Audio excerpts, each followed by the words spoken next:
गोरगरिबांसाठी उभारलेल्या सिडकोच्या घरांच्या किमती आमदार विक्रांत पाटील यांच्या यशानंतर यांच्या प्रयत्नानंतर अखेर 10% कमी झाल्यामुळे लाभार्थ्यांनी अखेर आमदार विक्रांत पाटील यांचे आभार मानले।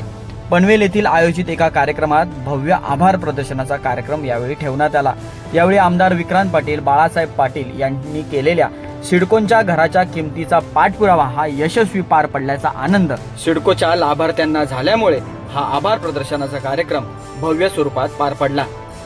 खरं तर एक लोकप्रतिनिधी म्हणून रोज नवीन नवीन प्रश्नांना घेऊन त्यांना न्याय मिळवून देण्यासाठी आम्ही काम करत असतो आणि या काम करण्याच्या प्रवाहामध्ये कुणी येऊन आभार मानावे, कुणीतरी त्यामध्ये चांगलं म्हणावं ही अपेक्षा न करता काम करणारे आम्ही कार्यकर्ते।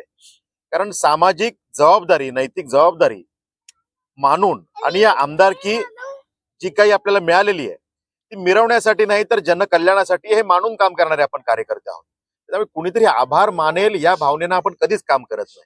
पण तरी सुद्धा जेव्हा एखाद्या विषयाला न्याय मिळतो, लढा यशस्वी होतो आणि त्यातून जे लाभार्थी आहेत ते कुठेतरी आभार बाजूला राहू दे पण शाबासकीची एक थाप पाठीवर देतात, तेव्हा पुढच्या या सगळ्या प्रवाहात आणि प्रवासात काम करण्याची अधिकची ऊर्जा त्यातून प्राप्त होत असते। हे मात्र खरं आहे।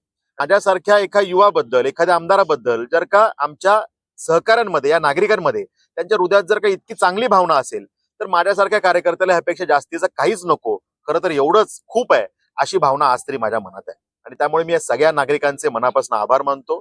आज हजारो नागरिक या ठिकाणी उपस्थित झाले आणि त्यांनी त्यांच्या भावना व्यक्त केल्या की कशा पद्धतीनं सिडकोचं घर घेताना आमच्या मनात भावना होती, त्या घरांची किंमत ऐकल्यानंतर आमची अवस्था काय झाली, आम्ही संघर्ष करण्याचा प्रयत्न कसा केला, सिडकोकडनं आमच्या मनामध्ये आमच्या वाट्याला कसा अपमान आणि कसं वाईट वागणूक आमच्या पदरात पडली, त्यानंतर जेव्हा मग आपण तो विषय माझ्याकडे आणत काय भावना तयार झाली, हा जो प्रवास या ठिकाणी या मंचावरनं अनेकांच्या तोंडून ऐकला तेव्हा खरं तर खूप आनंद मला झाला आणि यातून नक्कीच पुढचे अनेक विषय सोडवण्यासाठीची एक ऊर्जा, नवीन उर्मी त्यातून प्राप्त झालेली आहे।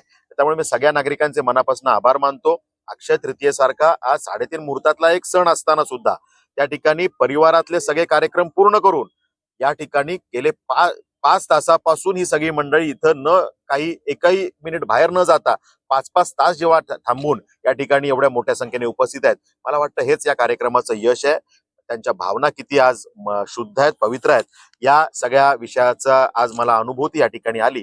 त्यामुळे मी त्यांना शुभेच्छाही दिल्या। नागरिकांना परिवार म्हणून जेव्हा आम्ही काम करतो, हे सगळेजण आमच्या कुटुंबातले सदस्य आहेत, ही भावना जेव्हा तो प्रश्न हाती घेताना आमच्या हृदयात असते तेव्हा त्या प्रश्नाला न्याय मिळण्याच्या आशा या जास्त वाढतात। त्यामुळे जेव्हा हे यश मिळालं, सिडकोच्या तोंडात गेलेला एखादा विषय काढणं म्हणजे अजगराच्या तोंडातून एखादा विषय काढण्यासारखं असतं, पण हा विषय जेव्हा घरांच्या किमती 10% थेट कमी झाल्या, इनडायरेक्ट इफेक्ट बघितला तर तो 17, 18, 19% पर्यंत ह्या किमती कमी झालेल्या आहेत। त्यामुळे लाखो नागरिकांच्या जीवनावर थेट परिणाम ह्यातून होणार आहे। म्हणजे जर का आकड्यात सांगायचं झालं तर जर का 4 ते 10 लाखाच्या मध्ये या सगळ्या घरांच्या किमती कमी झालेल्या आहेत। कोणाला 4-5 लाखाचा फायदा आहे, कोणाला 8-9 लाखाचा फायदा आहे। ऍव्हरेज काढलं तर 6-7 लाखाचा फायदा त्या ठिकाणी होतो आणि 67,000 घरांना जेव्हा हा फायदा होतो, हा आकडा जर काढला तर 400-500 कोटीच्या घरात थेट फायदा जाणार आहे। आणि किती लोकांवर परिणाम, तर एका घरामध्ये जर का 3-4 लोक पकडली तर 67,000 घरांमध्ये 2.5-3-3.5 लाख लोकांच्या जीवनावर, नागरिकांच्या जीवनावर थेट निर्णय करणारा हा परिणाम करणारा हा निर्णय आहे। तर का आमच्या मुख्यमंत्री महोदयांना पाहिजे की गोरगरीब जनतेला घरं द्यावी, त्यासाठी प्रोजेक्ट तयार केले। त्या ठिकाणी अटल सेतूनी मुंबईपासूनचं हे अंतर कमी केलं जेणेकरून मुंबईमध्येच राहिल्यासारखं आमच्या सगळ्या नागरिकांना वाटावं, 20 मिनिटात मुंबईला पोहोचेल अशा अंतरावर ही सगळी घरं तयार केली। मग जर का असं सगळं केल्यानंतर या घरांच्या किमती जर का आपण फुगवल्या, अवास्तव केल्या आणि अवाजवी केल्या, गरज नसताना जे कमी किमतीत तुम्ही देऊ शकता, तुमचेच निर्णय, तुमचेच बोर्ड रेझोल्युशन आहेत, पण ते ऐकायचे नाही आणि काहीतरी गुमराह करायचा आणि या किमती फुगवायच्या, मग तुम्ही धोरण काय प्रायव्हेट बिल्डरसाठी राबवता का? तुमच्या घरांच्या किमती फुगवून फायदा काय प्रायव्हेट बिल्डरला व्हावा असं त्या अधिकाऱ्यांचं मत आहे का? असे प्रश्न तयार व्हायला, शंका उपस्थित व्हायला जागा आहे।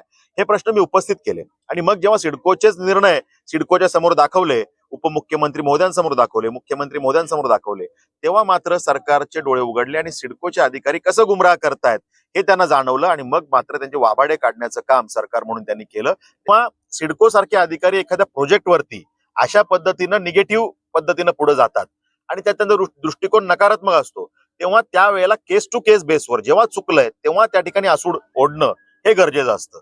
एकदाच सांगितलं आणि अधिकाऱ्यांचं शुद्धीकरण केलं आणि अधिकारी चांगले वागायला लागले, हे घडायचं असतं तर पूर्वीच घडलं असतं। ती मानसिकता आहे. त्या मानसिकतेला बदलणं हे काही तुम्हाला शक्य नसतं. ती जेव्हा तो विषय समोर येईल त्यावेळेलाच ते ठोकून काढावं लागतं. अनेक वेळेला विनंतीने विषय सुटतात. सिडकोचे असेही काही विषय आहेत ना की जे विनंतीने सुटले, पण असे काही विषय आहेत की जे जटिल झाले होते, क्रिटिकल झाले होते, त्यासाठी वेगवेगळे मार्ग आम्हाला अवलंबावे लागले. ते आम्ही केलं.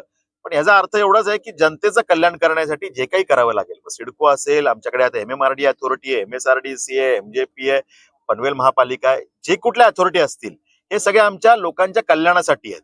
हे कधी कधी अधिकारी विसरतात.